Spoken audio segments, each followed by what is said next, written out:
United States of America and to the republic for which it stands, one nation, under God, indivisible, with liberty and justice for all. All righty. Today, this meeting will bring to order our 11/12/2024 Pulaski County Council meeting. We don't have any departments that have requested to speak today, so we will go to the transfers. As noted on the agenda, there are a lot of, there's a number of transfers. There's a lot of additionals, being this is the last month of the year to get your additionals in. So I'll let Laura go over the document. Okay, so we had from the prosecutor, we have $30 from witness fees to dues and subscriptions.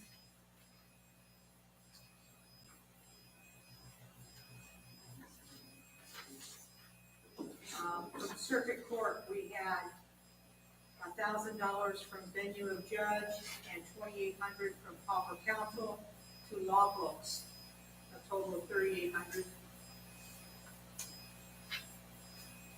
County highway, we had gas and oil and lube, $31,000 to $30,000 to equipment and $1,000 to mechanic overtime.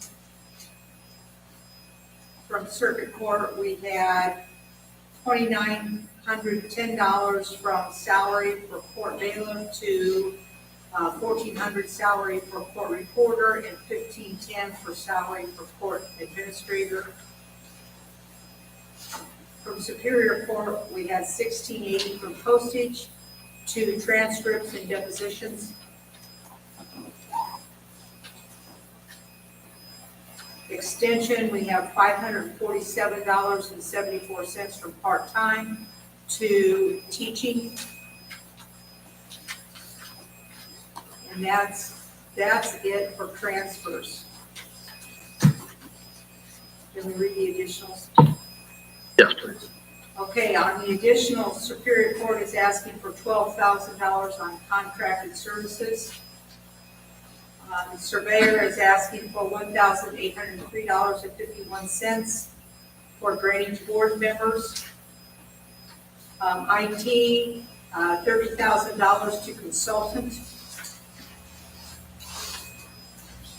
And election board is asking for $2,510 on board members, $425 miscellaneous services and charges, $1,000 in training, and $1,000 for travel.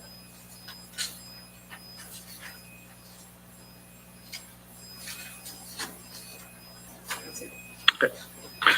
All right, that is the transfers and additionals. And then we had the one from the Sheriff's Department for $15,000 for communications and equipment and $30,000 for inmate meals, which was advertised last month and needs to be approved, if so ordered. Can I ask that? Yes. There was also from the highway, $418,775.56 for community crossings grant on advertised additions. And that's an additional already advertised. Yes, yes. How much is it? $418,775.56. That was from community crossings grant. It has to be appropriated, and so we had to ask for an additional because he had additional money coming on that grant.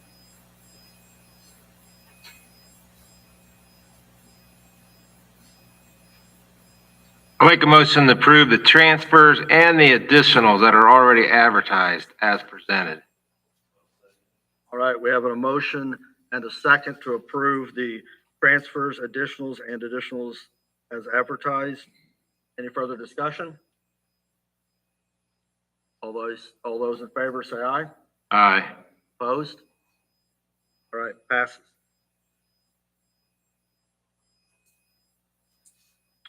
Okay, then we approve and sign the 10/1/2024 special session minutes and the 10/14/2024 regular meeting minutes.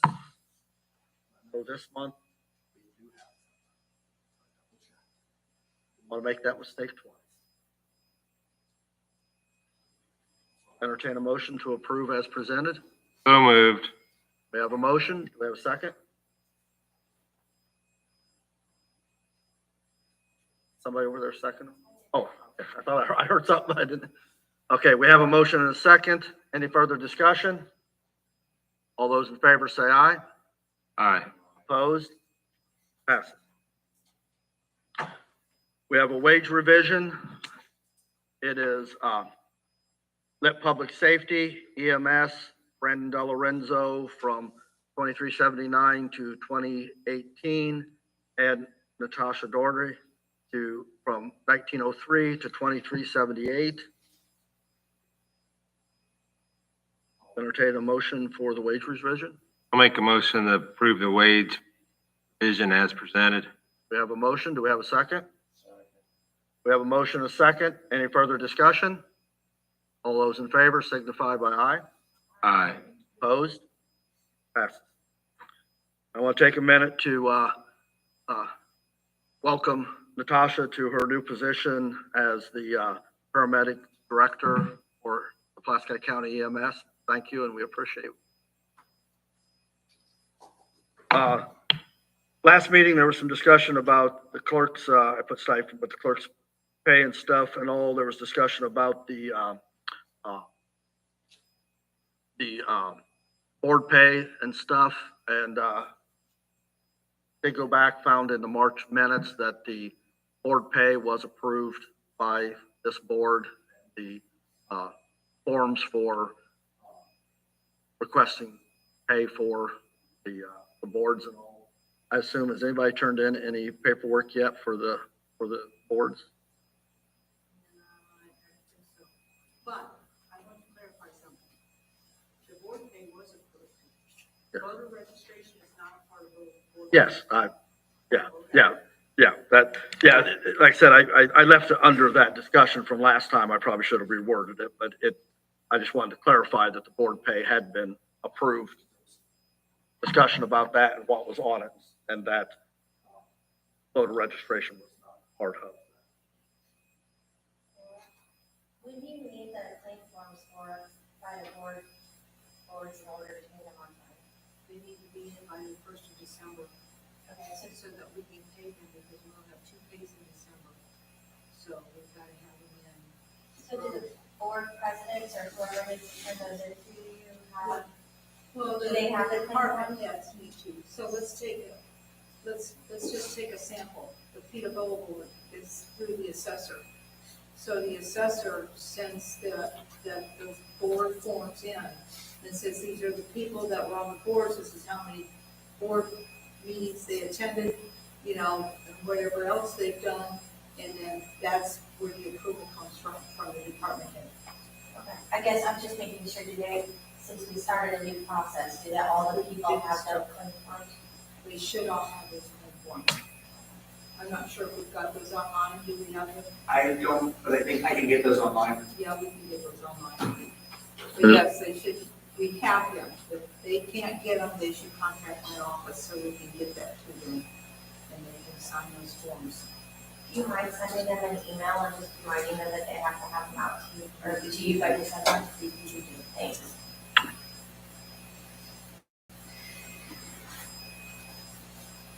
Okay, then we had solar income. We had started discussing a little bit about coming up with some ideas what to do with the solar income.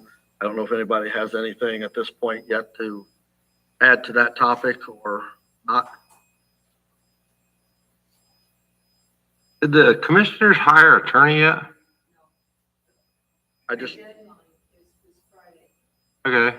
for application.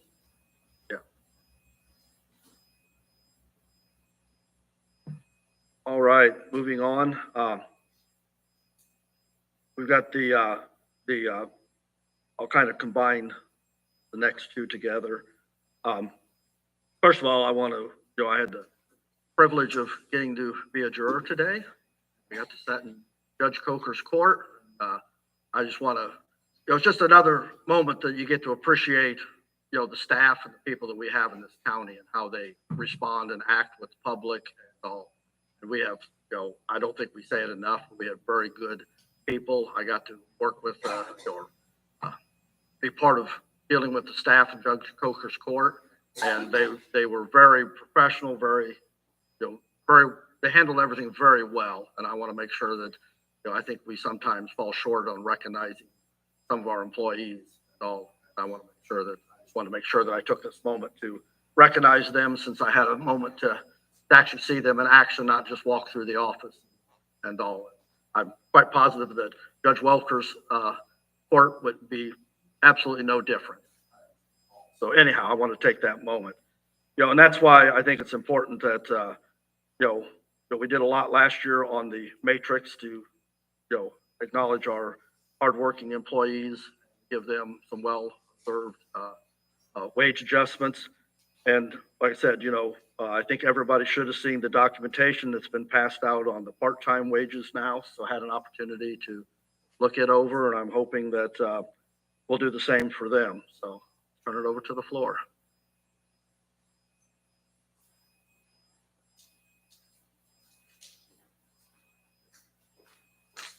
I guess at this point, we either have to pass the matrix in, this meeting, or we can't do it no later than our December meeting. Are we ready to make a motion on the matrix with adopting the 2.8% pay raise and the part-time wages as been presented? I don't like the part-time wages as presented. That was a lot of money difference. I got that email today and it was, I don't know. Everybody see that email? It was, I guess I'm trying to figure out what you're calling. Is it the one that Nathan put out? Is that what he's talking about? no, I'm talking about the one Laura had. Laura's, I just got Laura's, and it was. Yeah, it was, The one they're calling your part-time figure, Laura. Well, the one that, that we've been working on is the one that I've been working on, with Nathan through the wage study and all. And that's the one that's was passed out.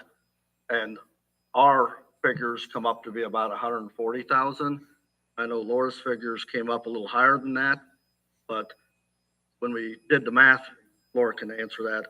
I'm assuming that you did the wages figured out on 28 hours Right. at 52 weeks. Part-time is totally different on wages than your full-time people. So when you do the budget, if you give a department $10,000, doesn't they what they get to spend. They could hire 5 part-time people, but they have $10,000 to spend. So if you give a raise, if they only have 2 people, and you give a raise to them, they still only have $10,000 budgeted. That's all they can spend. So it's a difficult matter to determine how much more this is going to cost the county, because you really don't know how many people you have or how many hours they're going to contribute to their work. And so it's a hard thing to figure out. So just to give you an idea of the differences in the cost, we did a straight 28 hours because that's the max any part-time person can work per week. Okay, so at the 2.8% wages, I believe it was like at 40,000. Yes. And the $1 an hour increase was at like something like 80,000. Yeah, 82. Something like that. And then if you went with what Nathan gave in his calculations and in his, there were scales to go by depending on where that person fell within the department. So based on that, and 20 hours per week for the part-time people, it came up to be $200,000 and some increase. Now, is that exactly what you're going to see as an increase? No. I don't say, because the way we did our figuring is we took what was budgeted, what was in the budget. We took the wage that we took each department, and we took the wage or what was budgeted in theirs. We divided it by the part-time wage we're paying now. Let's say that divided out and they had, 400 hours it budgeted that at the part-time wage they are now. We just took that increase, added it to that amount of time. So our number came down lower because we didn't give them more hours. We're not increasing the budget because nobody's budget in here is increased to where everybody can pay for 28 hours at 52 hours a week. At even the wage that we pay today, it's rated at, that they got $20,000 and they pay $18 an hour, divide 18,000 into 20,000, that's all the more hours they can do without coming back to the council and asking for an additional or doing a transfer to pay for more hours. So that's how we did it. That's how our number come down, not giving anybody more hours to work, but giving pay raise and calculating pay raises hours. So that's why ours is 140, and doing it, yes, the way Laura did it, it would come up to be substantially more. But it wouldn't be, I understand the premise behind it, but it wouldn't be the actual wages that we're going to pay next year because we're not increasing the number of hours in any department. We're only increasing the wage. So if they have 100 hours now, they'll have 100 hours next year, just at a little higher wage. They have, they can average 10 hours a day for 6 weeks. That's what they're going to have budgeted, just at a higher wage. So We're not going to get 20 can't hours. say then that we're not increasing the budget. Yes, the You part, can't say that. Well, I mean- You got me confused. If what we give them in their budget is what they have, no matter what they pay per hour, we shouldn't be increasing the budget. Well- Because it's gonna be less hours for them to And- use unless they come back. And I thought that's how we wanted it. and it is, yes. I was just explaining how we did our math to come up if we kept the same hours, but you're 100% right. In fact, you were the one that made the suggestion that at this point in time, since we don't know exactly what people's hours are and all, that we could increase the wage to the scales, and then we would just give them their normal budget that they have now. Next year, if they needed more money, they would come in later on and ask for additional to move it up. But looking at a total full number, if you were to budget it with the number of hours that they're available to do now, That's what these figures are. yeah, it would be roughly 140. Ours is taking the hours they work now and dividing it by 18 and saying, at this wage, that's how much it would cost. Or like I said, Laura did it, and I understand her premise behind it, that she did it for varying the max hours that anybody could work. But nobody in this county, not nobody, but most departments don't work the max hours, so it's never going to be that high. I feel confident that even with additionals next year, if they run low on in their budget, it's approved, it's still going to only be 140,000.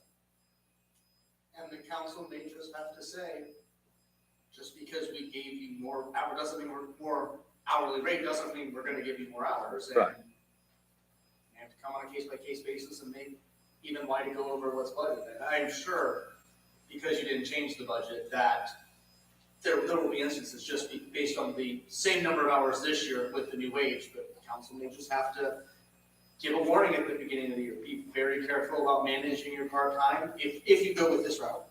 And be prepared to make the case why you need the additional when you get to that point of running out. Correct. And that's a risk you're gonna have to take, trusting yourselves to be assiduous in keeping tabs on that. So how many tier levels does it add to the matrix that's already present? So it adds two categories. So the standard matrix for most departments outside of EMS and sheriff's office, where it's a little more complicated. There's the lowest end is 1 and the highest end is 10. So we'll take the matrix that applies to the highway department, and if we had an assistant surveyor or any other field staff on the surveyor's office. Number 10 right there is Gary Kruger. He is number 10. He is at the base rate for that matrix. A position that we probably don't actually have right now, a theoretical position, would be that number 1. So that's without this change. It goes 1 to 10 with a 2.5% increase So 60%, 62.5, 65, and so on, up till 100. What this proposes to do, just so that it addresses part-time equivalents of the lowest tier classifications of full-time, is it just creates an A and a B. So you got labor A, labor B, and those are for part-time only, and then the lowest paid full-time would be labor 1, just as it is now. So just 2 classifications to every matrix. No, there's, no, on the base form, there's 12 tiers. 10 are 1 through 10, and then we have an A and a B, which is 12 total across, which A and a B is only there to do the math to give the tier 1 pay scale, but nobody's paid it in A or B. It's there.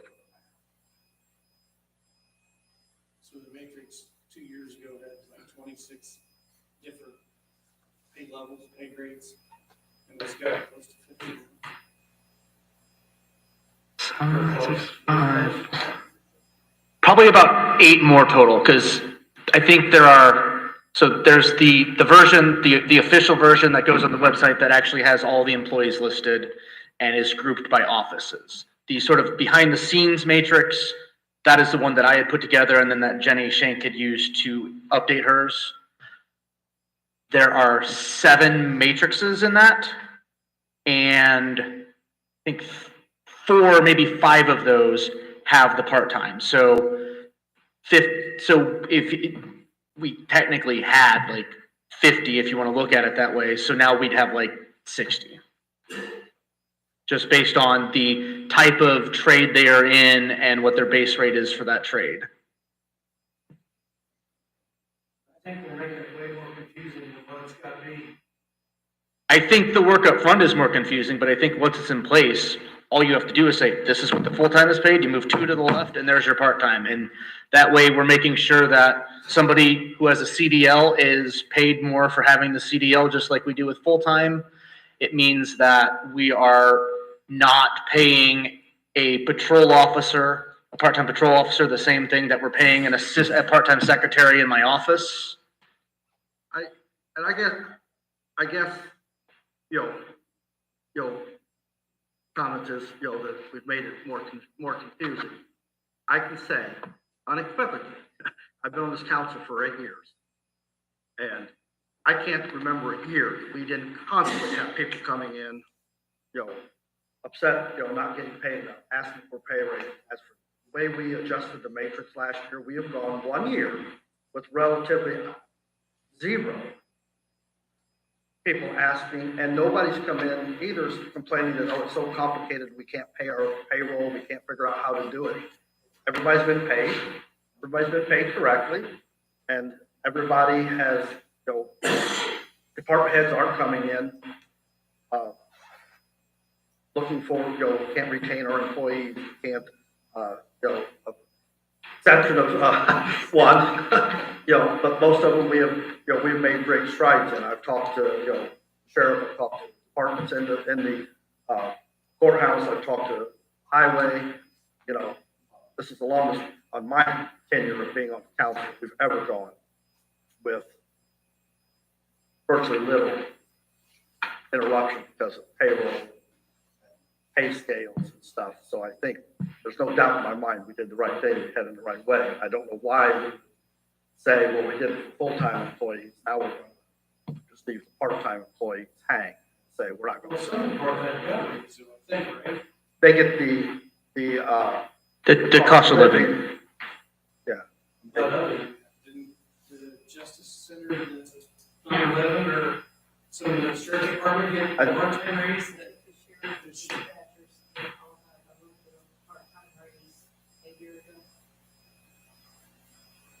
I can't answer that off the top of my head. The sheriffs for the deputies, for instance, Chris, do you know what your deputy's part-time rate is right now offhand?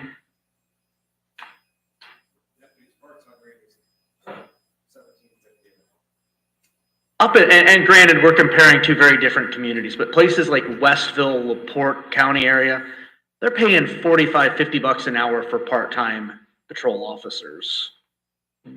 what's proposed here is just like making it even modestly competitive. And Brad, as far as if what I propose is too complicated, I'm not wedded to it. I just, that way it just, every full-time has a set part-time equivalent. If there's a simpler way, I'm open. I just think that simply saying everybody gets the same percentage rate and not accounting for qualifications like being a certified police officer or holding a CDL doesn't help us.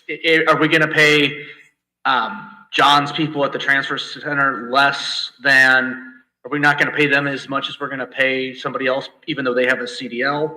I think we just need to think about the same, however we end up finalizing it, the same mentality that went into overhauling the matrix, making sure that we are accounting for what's competitive for the position and not just for employees generally, because what's competitive for an office secretary or deputy is not what's competitive for a cop.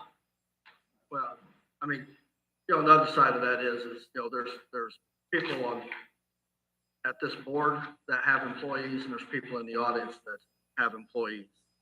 And none of them, I don't think there's one of them here that say they pay all the employees one flat rate across the board.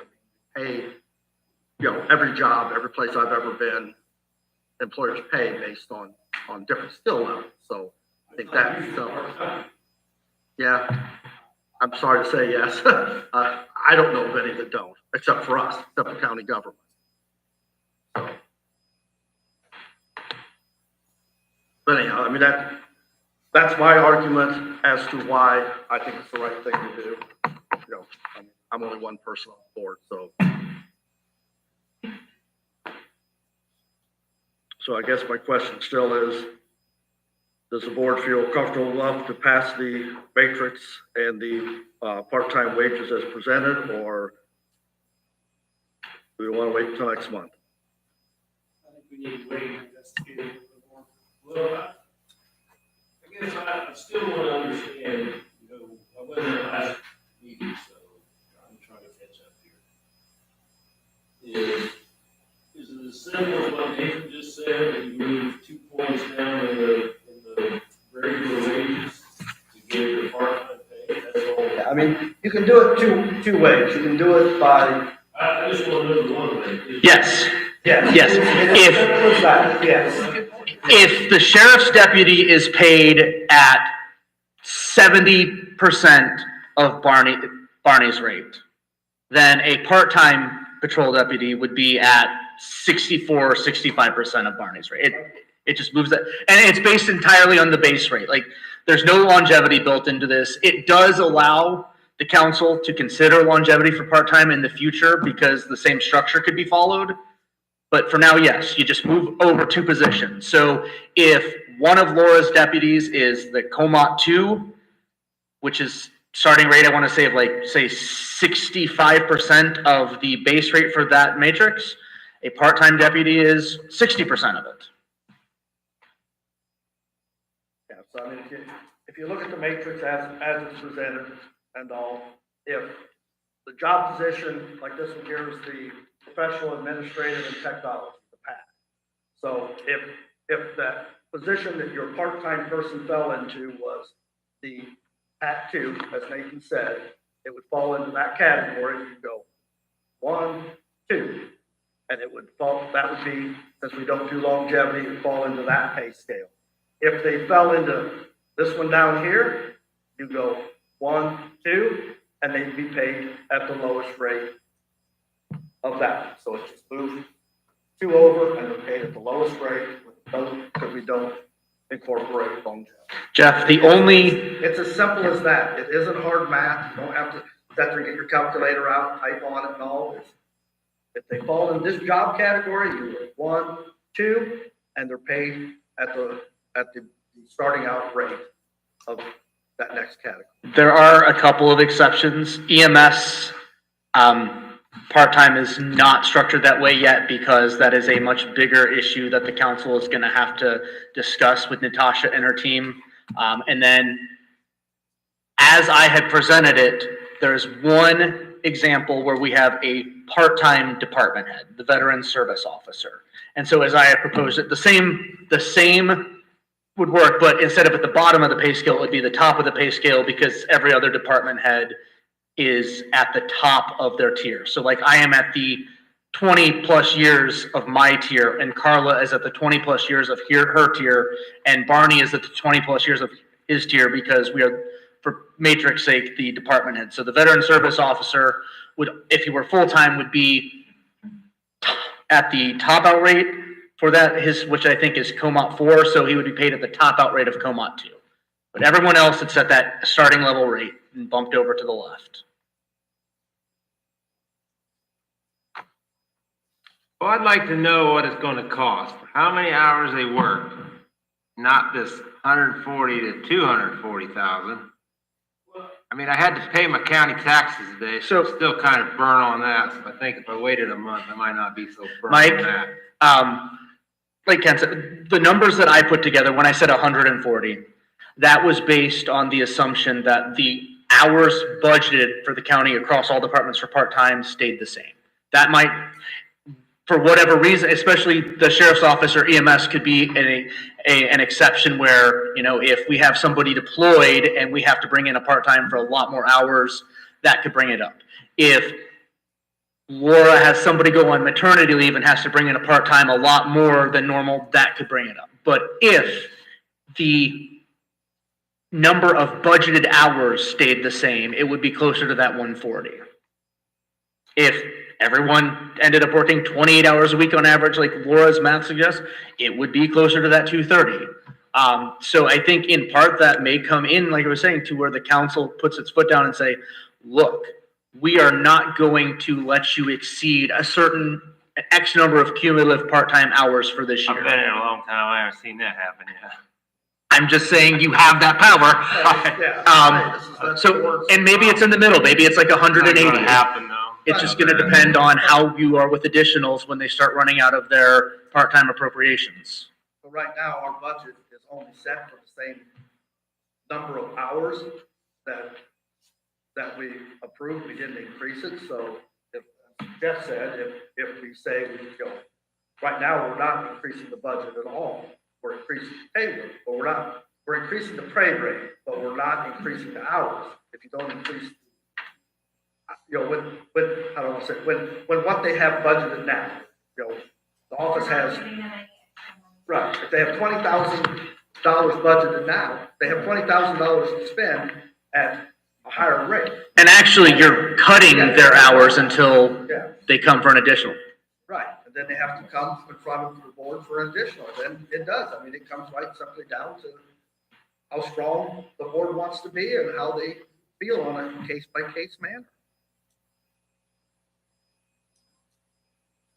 You know, and I know 1 month, you know, isn't gonna be the end of the world, I just think we've been, you know, if enough people feel good enough, we've been down this road long enough, I think it'd be nice to let our employees know exactly what they're gonna get before the last minute. I'll make a motion to approve what we just said, where the wages move up, what David's got, bumps to the left twice, where to get the part-time rate. Nobody's budget's increased, so we're not spending any more money. And that would be my motion. I'll second it. It'll max out then. You'll stand behind that, so we're That's at what the it max. I said that. Additionals will not be an option. I'm not saying that, because that would be crazy to say that. You don't know what's gonna happen.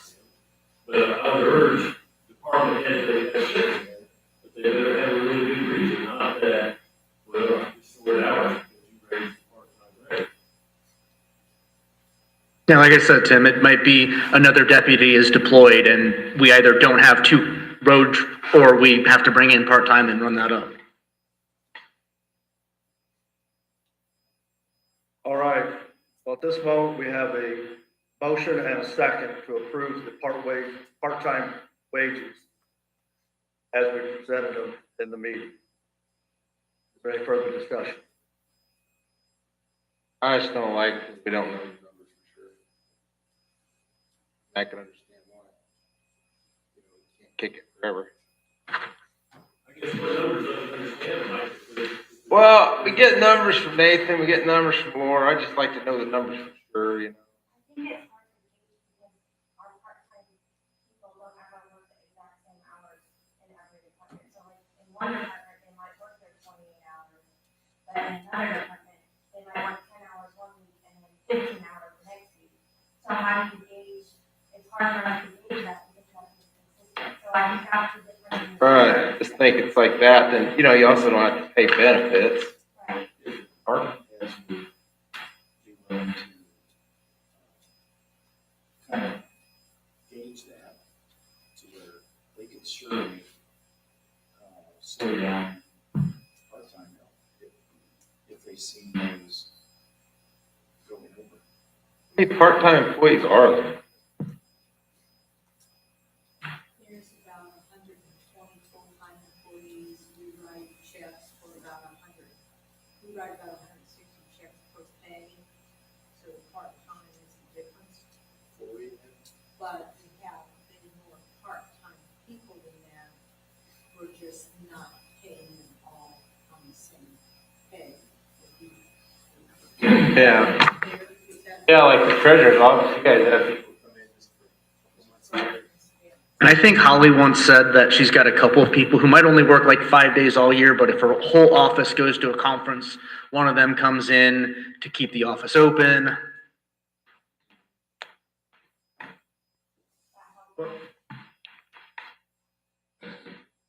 Yeah, I was just curious on how many there was, on average. Well, we have, Well, it's neat to do that, Mike, is that we have to increase the budget. You know, if you want that, you're saying, we're gonna increase the budget. I just don't want that when it comes next year about October, it'll be. I think they, that's right. It needs to be a very good reason, not just, well, you guys are doing great, and then part-time help. all right, we have a motion and a second on the floor. No further discussion. All those in favor say aye. Opposed? What was your vote, Mike?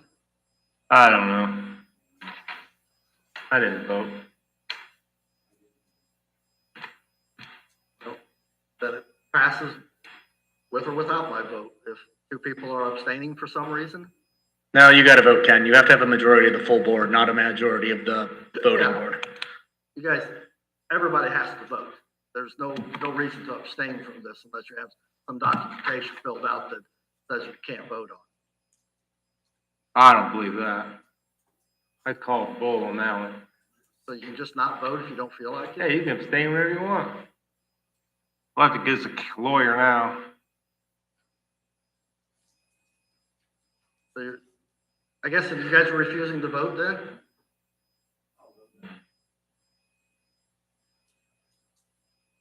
I just wanted more information. That's my reason I'm abstaining. Okay, well, I'm voting in favor of it, so go 4-2 and 1 abstain.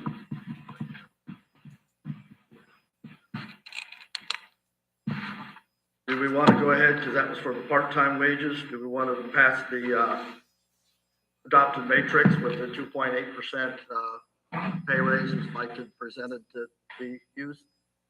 I'll make a motion to approve that. Thank you, Mike.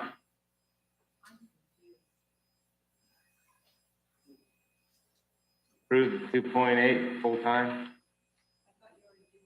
So did I.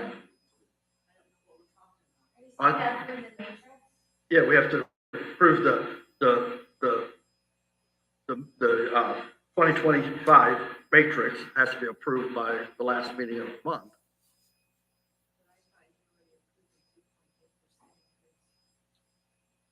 We did, but we always approve, well, we normally always approve the matrix at the end of the year, so. We'll go to that was, I guess I don't have a copy of the vote to say it was voted on. It won't matter if you vote twice. So the matrix is at 2.8%. Are you telling me that you're approving the matrix? Yes, As it sits right now? yes.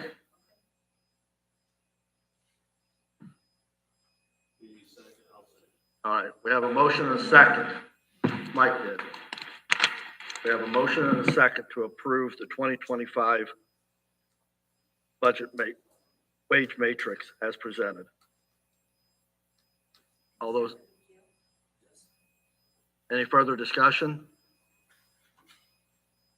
All those in favor, say aye. Opposed? Passes. So I will give you copies of the matrix for you to sign, because I have to look at the state. All right, we'll go to board reports. Anything from the board? Kirksey's raising the price. I'm on the Kirksey board with Nathan.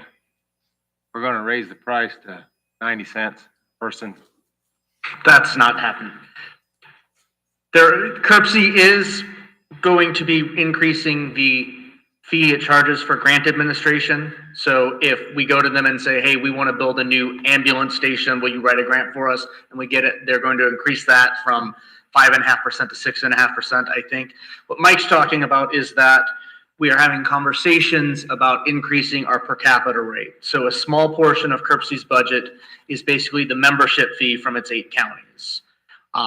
And Curbsy has not increased that since before the current executive director, Edwin Buswell, became executive director, and that's been about 20 years. So just to have kept pace with inflation, it should have reached 72 cents per person right now. It's still at 40 cents a person. And we have a proposal that we have been working on that will go to the full commission in January that would raise it from 40 to 55 in 2026, 55 to 70 in 2027. And then at that point, we would look at what Curbsy's finances look like between increased grant administration, increase per capita, and a potential increase to the grant that it gets every 3 years from the federal government, and then potentially increase from no increase to up to 90 cents from 70 in 28. Oh, I hear you had me scared. I thought, I saw 90 cents So on this 90 email is somewhere. the max it would hit in 2028. Yeah, okay, I saw 90 cents somewhere. But the Curbsy hasn't even approved the first phase yet, but that'll be presented to the Curbsy board in January, which means that people like me and Mike will be coming back to our boards and councils and giving them the updates if we're engaged members of Curbsy like Mike and I are. Thank you, guys. Appreciate it. Any others? I would like, it's on the board, I got this long letter from Holly, and I think we've gotten it maybe twice, but I did stop by her office when I was paying my taxes. And, they were showing me that, they want to do this, it's that $50,000 for that flight that photographs the county, and they were talking about, well, they were looking at my place on whether that was agricultural land, they can't tell from the picture, and blah, blah, blah. And then there's also talk about houses that they haven't found that have been off the tax rates for, a year. A new house has been built, nobody looking at the building permit, blah, blah, blah. All the things that go on where they don't get notified that something new's happened. I'm not saying I want to do this today or next meeting, but I think it's something that we should really look at, because if we're not capturing all the money and it's not fair, I think everybody has a thing against taxes, just when we think it's unfair, that we really get the heartburn with it.